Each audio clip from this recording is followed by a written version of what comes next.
Welcome back to Savage Showdowns. This week we will return to the battle arena. This week in the battle arena we will have an Andrewsarchus facing off against a Kodiak bear. But first, if you like this content, please give it a like and consider subscribing. It's free and it really helps the channel out. Kodiak bear. Size. Kodiak bears are among the largest living land carnivores. Adult males can reach 8 to 10 feet standing upright, 5 feet at the shoulder, and weigh anywhere between 800 to 1,500 pounds, with exceptionally large individuals exceeding 1,600 pounds. Strength. Kodiak bears have a bite force of around 1,000 psi, which is more than enough to crush bone. Their real strength, however, lies in their immense forelimbs, capable of swiping with enormous power. A single paw strike can break bones or even kill smaller animals outright. Speed. Despite their size, Kodiak bears can sprint at speeds of up to 30 to 35 miles per hour, though only for short bursts. They are also surprisingly agile, able to climb, swim, and maneuver in rough terrain. Stealth. Bears are not usually stealthy hunters, but they can move with surprising quietness when stalking, their fur blending in well to forested or tundra environments. Weapons and armor. For weapons, the Kodiak bear keeps it short and sweet, with its bone-crushing jaws, claws that can grow up to 4 inches long, and raw muscular power. For armor, it has thick fur and hide, heavy muscles, and the sheer bulk of its size offering protection against bites and scratches. So how does our prehistoric combatant, the Andrewsarchus, stack up? Andrewsarchus is a massive econe predator, or omnivore, and is estimated to have been 12 feet long with a skull over 3 feet in length. Reconstructions suggest it weighed anywhere between 800 to 1,200 pounds, though some estimates with higher numbers have been put forward. Andrewsarchus likely had a formidable bite force, given its deep, robust jaws and skull. Estimates suggest it could crush bones, much like modern hyenas, feeding on carcasses and breaking through tough material. Speed. Its body plan suggests that it was a fast runner, perhaps capable of bursts of around 30 miles per hour. It was likely more cursorial, meaning built for running, than the bear is, and was likely able to cover more ground. Stealth. As an extinct animal, a lot less is known, but Andrewsarchus may have relied on ambush and opportunism more than pack tactics. Its size and long legs suggest it could close distances quickly when hunting, so a reasonable stealth score might be in play, allowing it to get close enough to utilize its speed. Weapons and armor. For weapons, the Andrewsarchus boasted a huge skull with bone-crushing jaws, strong teeth for slicing and breaking, and powerful legs for lunging. For armor, it likely had thick hide and muscular shoulders, but was not heavily armored. Its main defense lied in its size and strength.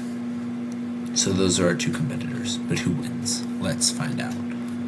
The morning mist still clung to the valley as a massive Kodiak bear lumbered along the stream bank. Its fur was damp with dew, its paws leaving deep impressions in the soft earth. The bear's nose twitched as it sniffed a salmon carcass left behind in the night's tide. Hunger kept it moving forward, eyes low, scanning the ground. From the rise above, another predator watched, Andrewsarchus. Long-legged and heavy-headed, it descended towards the water. Its broad jaws parted slightly, yellow teeth flashing as it scented the same feast. This was no timid scavenger. It strode with purpose, its great head swinging with each step, nostrils flaring. The two giants met at the riverbank, separated by only a stretch of gravel. The bear rose slightly on its hind legs, issuing a bellow that echoed off the cliffs. Andrewsarchus responded with a guttural roar, its massive jaws snapping shut with an audible crack. Neither would back down. The bear charged first. Despite its bulk, it closed the gap with frightening speed, swinging a paw the size of a dinner plate. Claws raked across the flank of Andrewsarchus, tearing through hide and drawing blood.